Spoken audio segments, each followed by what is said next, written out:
wanted to give a little update on the Hoka Napali.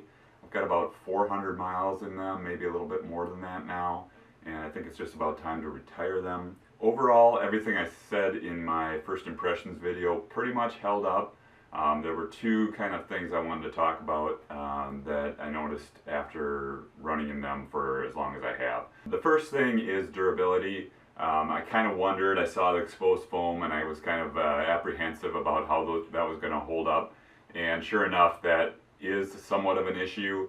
With about 250 miles in them or so, started getting pretty major wear in the sole. I don't know how well this will show up. I'll show a close-up of it so you can see it better, but this is my left foot, and I'm a little bit more, I hit my heel a little bit more on the left side, and I mean it's pretty much worn smooth here. The rubber's completely worn through, as you can see, and the exposed foam is pretty much worn smooth all along this outside edge here. Two, I don't know if you can see this as well, but up in the toe this is worn through, and the forefoot is pretty much worn smooth. There still is rubber covering there, but it's worn pretty smooth. My right shoe isn't quite as bad. I have a little bit better of a forefoot strike on the right side for whatever reason, but it's the similar pattern of heavy wear on the outside edge of the shoe. So that is something to be aware of. That happened again about 250, 300 miles in that range. They started getting pretty bad. I've kept wearing them, but actually today I was going to wear these for my long run, and I was looking at this. This is really going to make me run kittywampus, so I was actually afraid to use these for my long run today, and I did not. So like I said, I think these are at the point where I pretty much have to give up on them, just because I'm worried I might get injured from them being kittywampus, worn so much on the outside edge there. So that is one big thing. Now, I got to give them a little bit of a break on that for two reasons. First of all, the price point is $99, and if you use the discount code, you can get it for $90 on Running Warehouse. That gives them a little bit of a break. That's a lot less, to spend than, $130, $150 on a shoe.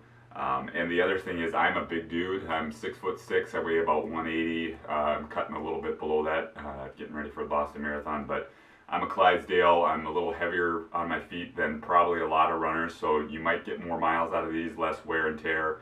And the whole gait is another part of that whole equation. Like I said, I'm a little bit of a heel striker on my left side. Ironically, that's actually my good side. My injured knee is on my right side, and I have a better I have better form on that side. I'm more of a forefoot striker on that side now. So those are all things to take into consideration. The other thing I wanted to bring up was I did have one time this happened.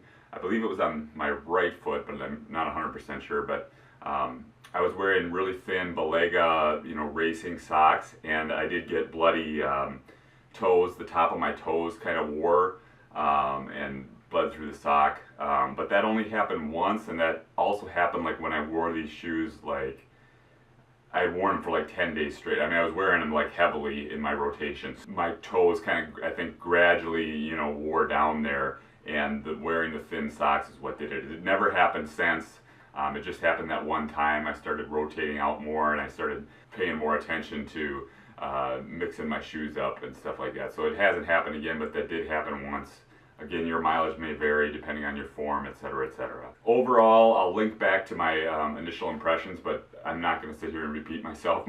I really do like this shoe. I've really enjoyed this shoe. It's kept its spring through all these miles.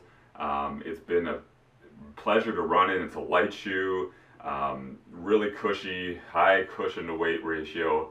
I've really, really enjoyed the shoe. I just wish the durability was a little better.